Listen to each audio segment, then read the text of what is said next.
नमस्कार, स्वागत है आप सभी का। ग्लोबल अड्डा आप देख रहे हैं और मैं हूं आपके साथ पुनीत मिश्रा। दुनिया में लगातार कुछ ना कुछ नया होता ही जा रहा है। अब नया क्या हुआ है? तो रूस और यूक्रेन के बीच जंग तो चल ही रही है, ये तो आपको मालूम है, और लगातार रूस हमले तेज़ किए हुए है। तो यूक्रेन भी इंतज़ार कर रहा है कि टॉम हॉक मिसाइलें जो हैं वो मिल जाएं, और अगर उससे वो हमला करता है रूस के ऊपर तो रूस का नामो निशान मिटा देंगे या रूस को सबक सिखा देंगे। रूस ने भी कह दिया है कि अगर इन मिसाइलों का इस्तेमाल होता है तो फिर हम बताएंगे कि हम क्या कर सकते हैं। ये सारी चीज़ें चल रही हैं, और इसके अलावा युद्धाभ्यास भी चल रहा है रूस की तरफ से। तमाम चीज़ें हो रही हैं, लेकिन इस बीच रूस फिर से बातचीत का पक्षधर हो गया है। और किससे बातचीत का? अमेरिका से बातचीत का। और यही वजह है कि रूस के राष्ट्रपति व्लादिमीर पुतिन के दूत किरिल दिमित्रियेव ने यह कहा है कि रूस, अमेरिका और यूक्रेन कूटनीतिक समाधान के करीब आ गए। जी हाँ, ये बहुत बड़ी बात निकलकर सामने आई है कि कूटनीतिक समाधान के करीब हम आ गए, यानी कि युद्ध शांत हो सकता है बहुत जल्द। लेकिन क्या वाकई में ऐसा नज़र आ रहा है? सवाल ये भी है। नज़र तो ऐसा कुछ आ नहीं रहा है, लेकिन बातचीत की मेज़ पर बैठने या बातचीत की टेबल पर बैठने के बाद बहुत सारी चीज़ें हल भी हो जाती हैं, जैसा कि हमने गज़ा में देखा। ट्रंप की कोशिशें वहाँ कहीं ना कहीं रंग तो लेकर आई, लेकिन अब पुतिन के दूत जो कि अमेरिका पहुँचे हैं, ख़ास तौर पर, वैसे तो जब से यूक्रेन के साथ युद्ध छिड़ा हुआ है रूस और यूक्रेन का, तब से रूस के नागरिकों को, रूस के जो लोग हैं उनको अमेरिका आने के लिए बैन लगा दिया गया था। लेकिन ये स्पेशल परमिशन, स्पेशल इनविटेशन ये कह लीजिए, इसके आधार पर वो यहाँ पर पहुँचे पुतिन के दूत। वो क्या कह रहे हैं? वो ये कह रहे हैं कि पुतिन और ट्रंप के बीच जो मीटिंग होने वाली थी वो पोस्टपोन हुई है, वो कैंसिल नहीं हुई है। देखिए, पोस्टपोन और कैंसिल का फ़र्क समझिए यहाँ पर, कि बाद में बैठक होगी, अभी नहीं हुई है, पोस्टपोन किया गया है, बाद में कभी भी हो सकती, तारीख तय नहीं है। अमेरिका पहुंचे तो उन्होंने ये भी कहा कि रूस पर जो बैन लगाने की कोशिश, या अमेरिका बैन लगाने की कोशिश कर रहा है या किया गया है अमेरिका की तरफ से, इसकी वजह से नुकसान होगा किसको? अमेरिका को ही। तेल की कीमतें अमेरिका में और बढ़ जाएंगी और अमेरिका में मच जाएगा हाहाकार। तो एक तरफ उन्होंने ये उम्मीद भी जताई है कि जो महीनों से युद्ध को लेकर जो बर्फ़ जमी हुई है वो पिघलती हुई नज़र आ रही है, लेकिन दूसरी तरफ उन्होंने कहा है कि अगर ये रुख रहा तो मुश्किल हो जाएगी अमेरिका के लिए, क्योंकि अमेरिका में तेल का संकट पैदा हो जाएगा और कीमतें आसमान छू लेंगी। तो एक प्रकार से उन्होंने एक मैसेज देने की भी कोशिश की है कि वो केवल रूस के तेल की बात नहीं है, और भी रूस इतनी ताकत रखता है कि अगर उसके बिजनेस को नुकसान हुआ तो वो कई जगहों के बिजनेस को प्रभावित कर सकता है। शायद ये माना जा सकता है ये मैसेज देने के पीछे। अच्छा, यूक्रेन युद्ध को लेकर जो बर्फ़ जमी हुई थी उसके पिघलने की बात क्यों कही जा रही है? क्योंकि रूस के राष्ट्रपति व्लादिमीर पुतिन के एक स्पेशल मैसेंजर या दूत कह लीजिए, किरिल दिमित्रियेव इनका नाम है, इन्होंने ये कहा है कि रूस, अमेरिका और यूक्रेन एक कूटनीतिक समझौते के करीब पहुंचने के करीब आ चुके हैं। और दिमित्रियेव ये रूस के शीर्ष आर्थिक वार्ताकार भी रहे हैं। इसके पहले भी वो बातचीत के पक्षधर रहे हैं और अमेरिका से ख़ास तौर पर बातचीत के पक्षधर वो रहे हैं। शुक्रवार को पहुंचे थे अमेरिका, और अमेरिका पहुंचने से ठीक 2 दिन पहले रूस की 2 बड़ी तेल कंपनियों, जिनका नाम है रोज़नेफ्ट और लुकोइल, इस पर ट्रंप प्रशासन ने प्रतिबंध लगा दिए थे, नए प्रतिबंध लगाए थे। और इसको लेकर उन्होंने एक्स पर लिखा कि मैं यूएस और रूस से संवाद जारी रखने के लिए अमेरिका आया हुआ हूं। ये यात्रा पहले से तय थी और अमेरिकी पक्ष के निमंत्रण पर हो रही है, यानी कि अमेरिका ने ही हमें इनवाइट किया है, बुलाया है।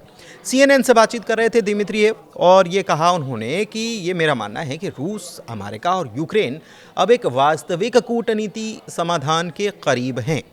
राष्ट्रपति ज़ेलेंस्की का ये स्वीकार कर लेना कि अब मामला बैटल लाइन तक सिमट गया है, एक बड़ा कदम है। पहले वो रूस की पूर्ण वापसी की मांग कर रहे थे, लेकिन अब स्थिति बदल रही है। इसको समझिए। दरअसल ये बयान जो उन्होंने कोट किया है, उन्होंने क्या कहा है? उन्होंने कहा है कि राष्ट्रपति ज़ेलेंस्की, जो यूक्रेन के राष्ट्रपति हैं, वो ये मान रहे हैं कि अब ये मामला जो है बैटल लाइन तक ही आ गया, मतलब जहां जंग चल रही है वहां पर। पहले मामला क्या था कि रूस जितना दाखिल हो चुका है यूक्रेन के अंदर, उसको वो सारी ज़मीन जो पहले यूक्रेन की थी, वो सारी ज़मीन यूक्रेन को ही देनी पड़ेगी। यूक्रेन इस बात पर अड़ा हुआ था और रूस की सेना को वापस पीछे जाना होगा, उसकी सीमा में, उसकी जद में जाना होगा जो पहले वाली सीमा थी। लेकिन रूस किस बात पर अड़ा है? रूस इस बात पर अड़ा है कि हम जहां तक आ गए हैं वो हिस्सा हमारा, वो कब्जा, उस ज़मीन पर हमारा कब्जा, और उसके बाद अब फिर बातचीत करने के लिए मेज़ पर बैठते हैं। तो ये चीज़ें जो हैं, अब एक बयान जो बदला है इसको वो कोट कर रहे हैं और वो कह रहे हैं कि बैटल लाइन तक सिमटने की बात जो कही जा रही है, ये एक बड़ा कदम है, बड़ा बयान है। और पहले तो ये मांग कर रहे थे कि रूस वापस हो जाए, पूरी सेना वापस हो जाए। अब स्थितियां बदल रही हैं, उन्होंने माना और इसे पॉजिटिव रूस के पक्ष में माना। और ये भी कहा कि अगर सब सारे पक्ष जो हैं, रूस हो, यूक्रेन हो और अमेरिका हो, ये अगर प्रैक्टिकल रवैया अपनाते हैं तो युद्ध को हम टेबल पर ही ख़त्म कर सकते हैं, बातचीत की मेज़ पर हम बैठकर इसको निपटा सकते हैं। एक बात यह है कि पुतिन और ट्रंप की मीटिंग होने वाली थी, इसको लेकर उन्होंने क्या कहा? उन्होंने ये कहा है कि पुतिन और अमेरिकी राष्ट्रपति डोनाल्ड ट्रंप की एक आने वाली मुलाकात जो होने वाली थी वो हो नहीं पाई है, लेकिन आगे ये मुलाकात ज़रूर होगी। दरअसल आपको मालूम है कि ट्रंप ने बुडापेस्ट में तय मुलाकात को स्थगित करने की बात कही थी और ये कहा था कि वो बिना परिणाम वाली बैठक नहीं चाहते, मतलब ऐसी कोई मीटिंग नहीं चाहते जिससे कुछ निकले ना, जिससे कोई बातचीत या कोई हल ना निकल कर सामने आए। इससे पहले भी पुतिन और ट्रंप की मुलाकात हो चुकी है, लेकिन वो मुलाकात या वो बातचीत जो है वो बेनतीजा रही थी। तो ऐसे में ख़ास दूत अब गए हैं मुलाकात करने के लिए अमेरिका और बातचीत करेंगे। दिमित्रियेव ने रूसी एजेंसी टास से भी कहा है कि दुर्भाग्य से यूक्रेन इस बातचीत में बाधा डाल रहा है। तो उन्होंने ये भी इशारा करा है कि यूक्रेन भले ही वो ये कहता है कि मौजूदा बॉर्डर पर अभी चीज़ें पहुंच गई हैं, लेकिन फिर भी वो नहीं चाहता यूक्रेन की ये बातचीत हो। किसके कहने पर नहीं चाहता? ब्रिटेन और यूरोपीय देशों के कहने पर नहीं चाहता, क्योंकि ब्रिटेन और यूरोप के देश जो हैं, चाहे वो पोलैंड हो, चाहे वो फ्रांस हो या दूसरे देश हों, जर्मनी हो, दरअसल वो ये चाहते हैं कि ये युद्ध चलता रहे। वो अपने सहयोग करने के लिए भी पूरी तरह से राज़ी हैं और इसीलिए इनकी बातों में यूक्रेन आ गया है। तो वो ये चाहते हैं कि ये संघर्ष चलता रहे। और इसके अलावा दिमित्रियेव ने यह भी कहा है कि कदमों से अमेरिकी नागरिकों के लिए पेट्रोल की कीमतें और बढ़ जाएंगी। रूस के साथ आर्थिक सहयोग की संभावना अभी भी है, लेकिन तभी जब रूस के हितों का सम्मान किया जाए।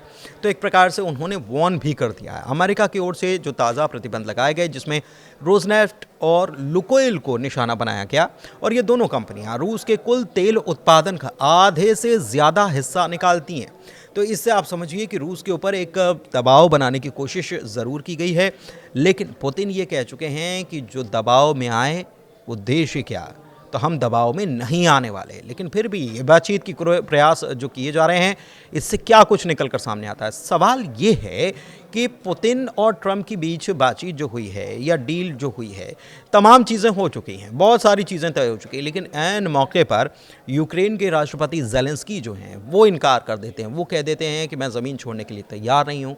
और अभी भी ये बात कही जा रही है कि ब्रिटेन और तमाम यूरोपीय देश जो हैं वो नहीं चाहते हैं कि यूक्रेन के साथ रूस का युद्ध ख़त्म हो, क्योंकि उन्हें कहीं ना कहीं, जो विश्लेषक हैं वो भी ये मानते हैं कि अगर ऐसा कुछ हो जाता है और यूक्रेन की ज़मीन को रूस अपने कब्ज़े में ले लेता है जहां तक वो पहुंचाए, तो ऐसे में आने वाले वक्त में यूरोपीय देशों के लिए संकट खड़ा हो जाएगा। और उनको इसी बात का डर है, जो नेटो के भी सदस्य हैं, तो उनको इस बात का डर सताने लगा है कि अभी अगर यूक्रेन का नंबर है तो अगला नंबर पोलैंड का हो सकता है, और उसके बाद धीरे धीरे करके रूस अपनी बातों को, अपनी जिद पर अड़ा रहेगा और धीरे धीरे करके आगे भी कार्रवाइयाँ करता रहेगा। और ऐसे में इस वक्त रूस को रोकना बहुत ज़्यादा ज़रूरी है।